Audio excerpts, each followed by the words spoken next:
దేవుని స్తోత్రం. మీ అందరికైనా వందనాలు. సమయం ఇచ్చిన దేవునికి స్తోత్రాలు. మీరందరూ బాగున్నారా? ఆత్మీయులుగా, ఆత్మానుసారులుగా మీరు జీవించాలని, ఆర్థికంగా బలంగా, మానసికంగా, శారీరకంగా, ఆధ్యాత్మికంగా నువ్వు బలంగా ఉండాలని. ఈ లోకంలో మనం ధనవంతులం కాదు, కానీ దేవుని సన్నిధిలో ఆ పరలోకంలో ధనవంతులుగా ఉండాలంటే, మనం దేవుని బిడ్డలుగా జీవించాలంటే, మనం కలిగి ఉన్న దాన్ని ఇతరులకి మనం పంచిపెట్టాలి. అటువంటి పంచిపెట్టే హృదయం కలిగి ఎవరైతే జీవిస్తారో ఆయన పాత్రలుగా ఆయన వాడుకుంటాడు. ప్రార్థన చేసుకుందాం. మహాపరిశుద్ధుడ, మహాగణ స్తోత్రాలు నాయన. ఈ సమయాన్ని బట్టి మీకు వందనాలు నాయన. మాకు కావాల్సిన ప్రతి ఒక్కటి నాయన మీ అందే వస్తుంది కాబట్టి, మీ దగ్గరే ఉంది కాబట్టి, మీకు ఇష్టమైన వారిగా మేము స్తుతించే పాత్రలుగా, నువ్వు స్తుతిస్తూ, కీర్తిస్తూ, కొనియాడుతూ, నువ్వు సేవించే ధన్యత భాగ్యాన్ని నువ్వు దయచేసి మీరు మాకు తోడుగా నడిపించి, మీరే అధ్యక్ష వహించి, మీరే గంత తెచ్చుకుని మా కొరకు యేసు క్రీస్తు నామమున ప్రార్థన సమర్పిస్తున్నాం తండ్రి. ఆమేన్. మనకు ఏర్పాటు చేసిన దేవుడి సన్నిధిలో ఆదరే చేరే దారే కనరాదే, సంధ్య వెలుగు కనుమరుగై పోయే. దేవుణ్ణి స్తుతిద్దాం. ఆదరి చేరే దారే కనరాదే, సంధ్య వెలుగు కనుమరుగైపోయే, నా జీవితాన చీకటిలో మూగే. ఆదరి చేరే దారే కనరాదే, సంధ్య వెలుగు కనుమరుగైపోయే, నా జీవితాన చీకటులే మోగే. ఆదరి చేరే విద్యలేని పామరులను పిలిచాడు, దివ్యమైన బోధలెన్నో చేశాడు. విద్యలేని పామరులను పిలిచాడు, దివ్యమైన బోధలెన్నో చేశాడు. మానవులను పట్టి జాలరులుగా చేసి, భూమిని మీరే నాకు సాక్షులన్నాడు. మానవులను పట్టి జాలరులుగా చేసి, భూమిని మీరే నాకు సాక్షులన్నాడు. ఆదరి చేరే దారే కనరాదే, సంధ్య వెలుగు కనుమరుగైపోయే, నా జీవితాన చీకటులే మోగే. ఆదరి చేరే సుడిగాలులేమో వీచెను, అలలెన్నో పైకి లేచెను. సుడిగాలులేమో వీచెను, అలలెన్నో పైకి లేచెను. ఆశలన్నీ అడుగంటిపోయేను, నా జీవితమే బేజారైపోయేను. ఆశలన్నీ అడుగంటిపోయేను, నా జీవితమే బేజారైపోయేను. ఆదరి చేరే దారే కనరాదే, సంధ్య వెలుగు కనుమరుగైపోయే, నా జీవితమే చీకటిలో మూగే. ఆదరి చేరే వస్తానన్నాడు విభుడు, మాట తప్పడు. ఎంత గండమైన అండ ప్రభు ఉంటాడు. వస్తానన్నాడు విభుడు, మాట తప్పడు. ఎంత గండమైన అండ ప్రభు ఉంటాడు. దరిచేచే నాథుడు నా చెంతనుండగా, ఎందుకు నా హృదయాన ఈ తొందర. వాదరిదా చేర్చే దారి ప్రభు యేసే, పడవలోన కాలు నిలిపే చూడు, నా జీవితాన వెలుగు నింపే చూడు. ఆదరి చేరే దారే కనరాది సంధ్య వెలుగు కనుమరుగైపోయే నా జీవితాన చీకటిలో మునిగే ఆదరి చేరే దారే కనరాది సంధ్య వెలుగు కనుమరుగైపోయే నా జీవితాన చీకటిలో మునిగే ఆదరి చేరే. ప్రార్థన చేసుకున్నాం. మహాపరిశుద్ధుడా, మహాగణ స్తోత్రాలు నాయన. ఇంతవరకు నాయన మిమ్మల్ని స్తుతించేలాగా, కీర్తించేలాగా, కొనియాడేలాగా నాయన మీరు మాకు ఇచ్చిన ధన్యతను బట్టి, భాగ్యాన్ని బట్టి మీకు వందనాలు నాయన. వాక్యం ద్వారా మాతో మాట్లాడి మాకు కావాల్సిన వర్తమానాన్ని అనుగ్రహించమని యేసు క్రీస్తు నామమున ప్రార్థన సమర్పిస్తున్నాం తండ్రి. ఆమేన్. మనకి ఏర్పాటు చేసిన ఈ సమయంలో ఒక కుంటివానికి దేవుడు స్వస్థత అంటే బాగు చేశాడు. ఆ కుంటివాడు తన జీవితంలో ఎంతో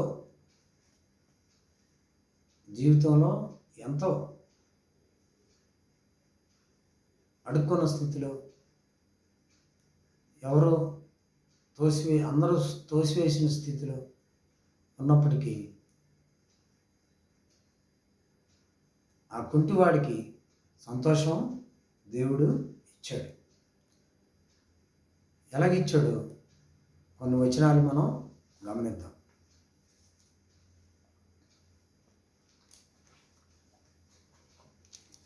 అపోస్తుల కార్యాలు 3వ అధ్యాయం 1 నుంచి 16 వచనాల్లో మనం గమనిస్తే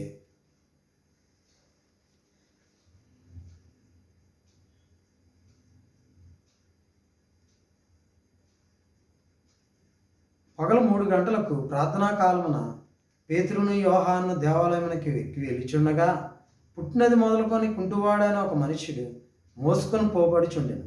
వాడు దేవాలయంలోనికి వెళ్ళివారు భిక్ష మడుగుటకు కొందరు ప్రతిదినం వాని శృంగారమును దేవాలయపు ద్వారం వద్ద ఉంచుచూ వచ్చింది. పేతురును యోహాను దేవాలయంలో ప్రవేశింపబోనప్పుడు వాడు చూచి భిక్షమడుగుగా పేతురును యోహాను వారిని తేరి చూచి మా తట్టు చూడమనిరి. వాడు వారి యొద్ద ఏమైనా దొరికినని కనిపెట్టుచు వారి యందు లక్ష్యముంచెను. అంతటా పేతురు వెండి బంగారం నా యొద్ద లేవు గాని నాకు కలిగినదే నీకు ఇచ్చుచున్నాను. నజరేయుడైన యేసుక్రీస్తు నామమున నడుమని చెప్పాడు. ఎవరో పేతురు యోహాను గుడి ద్వారం దగ్గర శృంగారపు దేవాలయం ద్వారా వెళ్ళినప్పుడు అక్కడ ఒక కుంటివాడు, ఆయన అడుక్కునేవాడు. వీళ్ళ దగ్గర ఏమో దొరుకుతుందేమో అని అడుక్కుంటున్నాడు. పేతురు యోహాను దేవాలయానికి వెళ్ళిచుండగా అడుక్కున్నప్పుడు ఆ దగ్గర వెండి బంగారములు లేవు.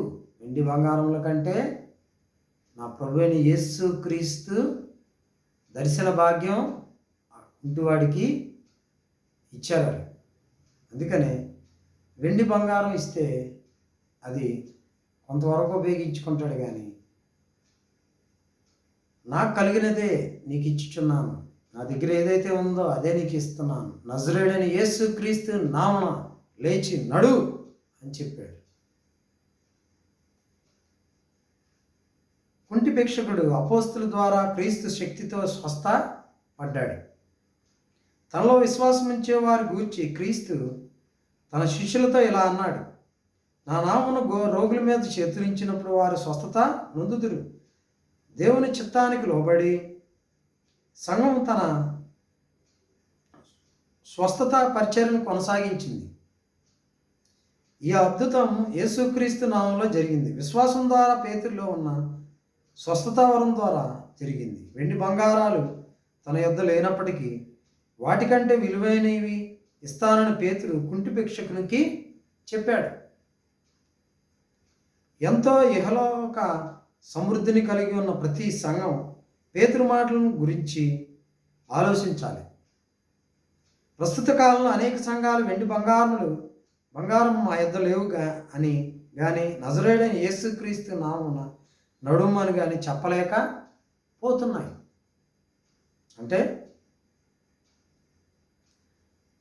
దేవుని సన్నిధిలో ప్రతి ఒక్కరు జీవించాలని, దేవునికి ఇష్టమైన ప్రజలుగా ఆయన సన్నిధిలో ఆకాంక్షించాలని దేవుడు ఈ కుంటి భిక్షకుని ద్వారా మనకి సత్యాన్ని తెలియజేస్తున్నాడు. 7వ వచనం, వాని కుడి చేయి పట్టుకొని లేవనెత్తాను, వెంటనే వాని పాదములు చీలములలో బలము పొందెను.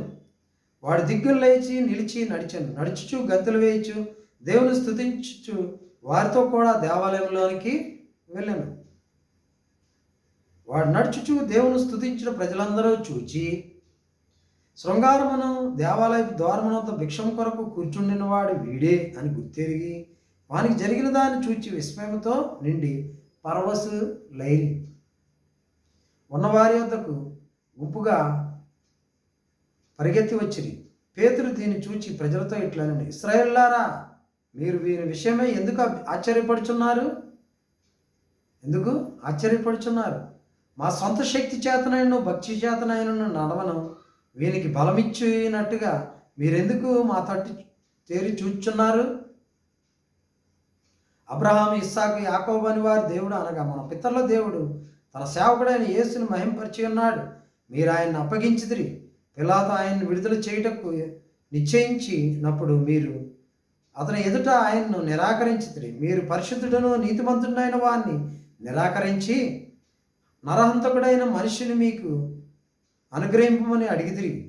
మీరు జీవాధిపతిని చంపితిరి కానీ దేవుడు ఆయన్ను మృతుల్లో నుండి లేపెను, అందుకు మేము సాక్షులము అని చెప్తున్నారు.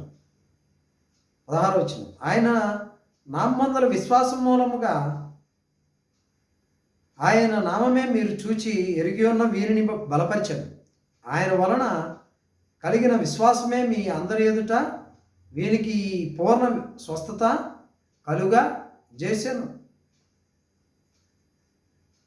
దేవుడు తన వాక్యం ద్వారా అనేక విషయాలు మాట్లాడుతున్నాడు. అలాగే మార్కు సువార్త 16వ అధ్యాయం 17-18 వచనాలు, నమ్మిన వారి వలన ఈ సూచిక్రియలు కనబడను. ఏవనగా నా నామమున దెయ్యములను వెళ్ళగొట్టుదురు, కొత్త భాషలు మాట్లాడుదురు, పాములను ఎత్తి పట్టుకొందురు, మరణకరమైన దేజీవు త్రాగినను అది వారికి హాని చేయదు, రోగుల మీద చేతులుంచినప్పుడు వారు స్వస్థత పొందుతారని వారితో చెప్పాను. పాములను పట్టుకోవడం, విషాన్ని తాగడం వీటిని ఒక మతాచారంగా మలచకూడదు. అట్లాగే ఒకరి విశ్వాసానికి ఈ పనులను పరీక్షగా ఉండకూడదు. క్రీస్తు ఆదేశించిన విధంగా సాధారణ సేవ చేసేటప్పుడు వాటిల్ని ప్రమాదాలను విశ్వాసులు ఎలా ఎదుర్కొంటారో, ఎలాంటి శక్తి లభిస్తుందో ఈ వాగ్దానాలు నిదర్శనంగా ఉంటాయి. అనవసరమైన ప్రమాదాన్ని పరీక్షలను కల్పించడం దేవుణ్ణి పరీక్షించడమే. ఇది పాపం. దేవునికి విశ్వసించిన వారిలో ఇవి గుర్తులు. అలాగే 1 కొరింథీయుల పత్రిక 12వ అధ్యాయం 1వ వచనం, మరియు సహోదరులారా, ఆత్మ సంబంధమైన వరములను గూర్చి మీకు తెలియకుండా నాకు ఇష్టమా లేదు. ఆత్మ సంబంధమైన వరములను గూర్చి మీకు తెలియకుండా నాకు ఇష్టం లేదా అని మాట్లాడుతున్నాడు.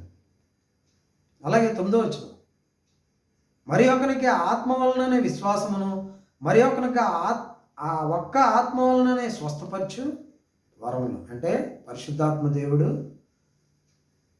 పేతురుకి, యోహానికి తోడుగా ఉన్నాడు కాబట్టి ఆయన అద్భుతకార్యాన్ని, ఆశ్చర్యకార్యాన్ని చేయగలిగారు. ఎవరైతే ఆయన సన్నిధిని ప్రేమిస్తారో, ఎవరైతే ఆయనకి ఇష్టలుగా జీవిస్తారో ఆయన విడిచి పెట్టడు, వదిలి పెట్టడు, వాళ్ళని త్రోసి వేయడు. ఆయనకి ఇష్టమైన వారిగా ప్రతి ఒక్కరు జీవించాలని ఈ కుంటువానికి స్వస్థత దేవుడు చూపించాడు. అంతటా పేతురు, వెండి బంగారం నా యొద్ద లేవు, కానీ నాకు కలిగినదే నీకు ఇచ్చుచున్నాను. నజరేయుడైన యేసుక్రీస్తు నామం నడుమని చెప్పి, అంటే నా జీవితంలో లోకానుసారంగా జీవిస్తున్న నన్ను ప్రభువైన యేసుక్రీస్తు ఆకర్షించాడు. అందుకనే ఆయన సన్నిధిలో నేను నడవాలని, ఆయనతో బ్రతకాలని, ఆయనతో యుగయుగాలు ఆయన సన్నిధిలో జీవించాలని తీర్మానం తీసుకున్నాను. నేను దేవునికి ఇష్టంగా మనం జీవించాలని తీర్మానం ఎప్పుడైతే తీసుకున్నామో, నా చుట్టూ ఎంతోమంది ప్రజలు ఉన్నారు. వాళ్ళు నా స్నేహితులు అవ్వచ్చు, నా బంధువులు అవ్వచ్చు, నా కొలీగ్స్ అవ్వచ్చు, నాకు అనేక రకాలుగా ఫ్రెండ్స్ అవ్వచ్చు. ఎప్పుడైతే మనం తీసుకునే తీర్మానం దేవునికి ఇష్టంగా ఉంటే వాళ్ళు దేవుని సన్నిధికి ఆకర్షించబడతారు. దేవునికి బహు దగ్గరగా వాళ్ళు జీవిస్తారు. దేవుడికి నీ హృదయంలో కొద్దిగా స్థలం ఇస్తే ఆయన నిన్ను వాడుకుంటాడు. ఎందుకంటే మనం ఈ లోకంలో ఎంత సంపాదించినా, ఎంత గడించినా ఏమి తీసుకెళ్ళం. కానీ కొంతమందినైనా దేవుడు సన్నిధిలో ఆయన పాదాల చెంత అప్పగిస్తే వాళ్ళు సమాధానం కలిగి, వాళ్ళు సంతోషం కలిగి దేవుణ్ణి ఆరాధిస్తే దేవుడు ఎంతగానో సంతోషిస్తాడు, ఎంతగానో ఆనందిస్తాడు, ఎంతగానో నిన్ను అభివృద్ధి పరుస్తాడు. ఆయనకి ఇష్టమైన పాత్రలుగా ప్రతి ఒక్కరిని వాడుకోవాలని చూస్తూ ఉంటాడు. కానీ ఆయనకి మన సమయాన్ని, మన ధనాన్ని, మన స్థలాన్ని, మనకు ఉన్నదంతా ఆయనదే కాబట్టి, ఆయన ఇచ్చిందే కాబట్టి, మనకున్నదంతా ఆయన ఇవ్వకపోతే ఏది మన దగ్గరికి రాదు. మనకున్నది దేవుని కోసం ఖర్చు పెడితే సమయాన్ని కానీ, ధనాన్ని కానీ, స్థలాన్ని కానీ, ఏదైనా కానీ దేవునికి ఇష్టమైన యోగ్యులుగా మనం ఎప్పుడైతే ఉంటామో, ఆయన రాజ్యాన్ని, మన నీతిని, ఆయన నీతిని మనం ఎప్పుడైతే వెతుకుతామో, ఆయనకి నామాన్ని గనపరుస్తాము. ఈ కుంటివాడు ఎలాగైతే దేవుని గనపరుస్తున్నాడు, అడుక్కునే కుంటివాడు, కానీ దేవుడు ఆయన్ని పట్టుకున్నాడు, కుంటి బ్రతుకు నుంచి విడిపించాడు. అని జీవితాన్ని ఇలాగ చేస్తాడా అని అనుకోలేదు. కానీ ఆ శృంగారం దేవాలయంలో పేతురుతో, యోహానుతో అడుక్కున్న స్థితి నుంచి లేవనెత్తి దేవుడు మంచి స్థానాన్ని ఇంకా అడుక్కోకుండా దేవాలయంలో ప్రవేశించేటట్టు మనం దేవుని సన్నిధిలో, ఆయన పాద సన్నిధిలో మన బ్రతుకు పాపిష్టి బ్రతుకైతే ఆయన సన్నిధిలో, పాద సన్నిధిలో ఒప్పుకున్నట్లయితే మంచి బ్రతుకును, మంచి సమాధానాన్ని అనుగ్రహించే దేవుడు ఉన్నాడు. కాబట్టి మనం ఆయనకి పనిముట్లుగా, పాత్రలుగా మనం జీవిద్దాం. మనం ఆయన కోరుకుంటున్నాడు కాబట్టి ఆయనకి ఇష్టమైన వారిగా మనం జీవిద్దాం. దేవుని పరిశుద్ధ మాటలు దేవుడు దీవించును, ఆశీర్వదించును గాక. ఆమేన్. ప్రార్థన చేసుకుందాం. మహాపరిశుద్ధుడా, మహాగణన, స్తోత్రాలు ఆయన. ఈ మాటలు జీవపోవటంలో ఆయన ఆ కుంటివాడు తన జీవితాంతం అడుక్కునే బతుకు అని అనుకున్నాడు. కానీ పేతురు, యోహాను మీ బిడ్డలు నజరేయుడైన యేసుక్రీస్తు నామమున నడు అని చేతులు ఎత్తినప్పుడు ఆయన కాలు బలం పొందుకున్నాయి. మా జీవితంలో కూడా పడిపోయిన స్థితిలో ఎవరైతే ఉన్నారో మీరు లేపండి, అయినా లేవనెత్తండి, మీ మార్గంలో నడిపించండి. మీకు ఇష్టమైన ప్రియులుగా ప్రతి ఒక్కరిని చేసుకోమని యేసుక్రీస్తు నామమున ప్రార్థన సమర్పిస్తున్నాము తండ్రి. మన పరమ తండ్రి అయిన దేవుని ప్రేమ, కుమారుడైన యేసుక్రీస్తు కృప, పరిశుద్ధాత్మ ఆయన సన్నిధి సహవాసం, యూట్యూబ్, ఫేస్బుక్ ద్వారా ఎంతమంది అయితే వాక్యాన్ని వింటున్నారు వాళ్ళకి మీ కృపా కాపుదల, భద్రత తోడుగా ఉండి ఆశీర్వదించును గాక. ఆమేన్.